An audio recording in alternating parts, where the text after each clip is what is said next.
perhaps getting laid early on in life is a useful starter. Step one, get laid and then go for adventure. There's some basic, like you mentioned, satiation of base desires. I think it's perfectly reasonable to bring the sexual element in because it's a powerful motivating force and it has to be integrated. I don't think it's adventure. It's romantic adventure. Right. But the lack of basic interaction, sexual interaction, I feel like is the engine that drives towards that cynicism of the incel. It is, in Dostoevsky's Notes from Underground. There's very little doubt about that. We know perfectly well anthropologically that the most unstable social situation you can generate is young men with no access to women. That's not good. And they'll do anything to reverse that situation. So that's very dangerous. But then I would also say there's every suggestion that the pathway of adventure itself is the best pathway to romantic attractiveness. And we know this in some ways in a very blunt manner. The Google boys, the engineers who are too, what would you say, naively oriented towards empirical truth to note when they're being politically incorrect, they wrote a great book called A Billion Wicked Thoughts, which I really like. It's a very good book, and it's engineers as psychologists. And so they'll say all sorts of things that no one with any sense would ever say that happen to be true. And they studied the pattern of pornographic fantasy, and women like pornographic stories, not images. So women's use of pornography is literary. Who are the main protagonists in female pornographic fantasy? Pirates, werewolves, vampires, surgeons, billionaires. Tony Stark, you know? Yeah. And so the basic pornographic narrative is Beauty and the Beast. Those 5 categories. Terrible, aggressive male, tameable by the right relationship, hot erotic attraction. And so I would say to the young men who, and I have many times to the young men who are locked in isolation, it's first of all, join the bloody club, because the default value of a 15-year-old male on the mating market is 0. And there's reason for that. You know, and 0 is a bit of an exaggeration, but not much. And the reason for that is, well, what the hell do you know? Like, you're not good for anything. You have potential, and maybe plenty, and hopefully that'll be made manifest. But you shouldn't be all upset because you're the same loser as everyone else your age has always been since the beginning of time. But then you might ask, well, what should I do about it? And the answer is, get yourself together. You know, stand up straight with your shoulders back, take on some adventure, find your calling, abide by your conscience, put yourself together, and you'll become attractive. And we know this is, we know this is true. The correlation between male sexual opportunity and relative masculine status is about 0.6. That's higher than the correlation between intelligence and academic achievement.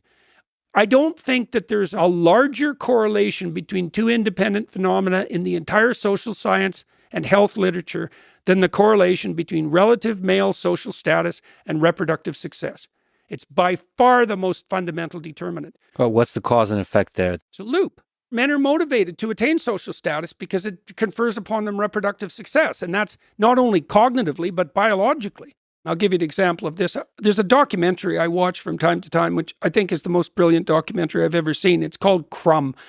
And it's the story of this underground cartoonist, Robert Crumb, who was in high school, was in the category of males for whom a date was not only not likely, but unimaginable. So he was at the bottom of the bottom rung, and almost all the reactions he got from females wasn't just no, it was like, are you out of your mind? Right? With that contempt. Right? And then he became successful. And so the documentary is super interesting because it tracks the utter pathology of his sexual fantasies because he was bitter and resentful. And like, if you want to understand the psychology of serial sexual killers and the like, and you watch Crumb, you'll find out a lot more about that than anybody with any sense would want to know. But then he makes this transition, and partly because he does take the heroic adventure path, and he actually has a family and children, and he's actually a pretty functional person, as opposed to his brothers, one of whom commits suicide, and one of whom is literally a repeat sexual offender.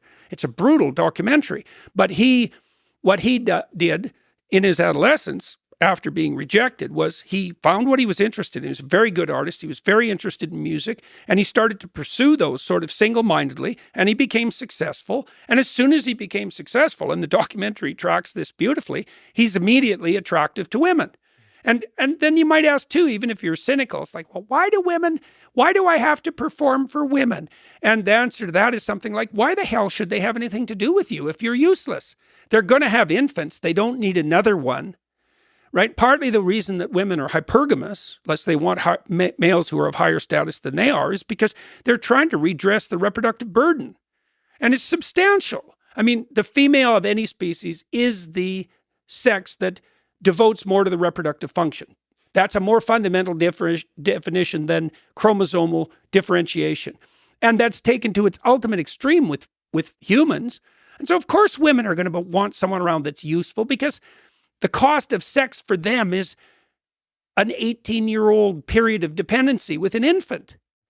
So I think the adventure comes first. Heroic adventure comes first. It's complex, because the other problem, let's say, with the Crumb Boys is that their mother was extremely pathological, and they didn't get a lot of genuine feminine nurturance and affection. Oh, of course. So the family and society are not going to help you most of the time with a heroic adventure, right? They're going to be a barrier versus a catalyst. In good families, they're both, because they put up constraints on your behavior.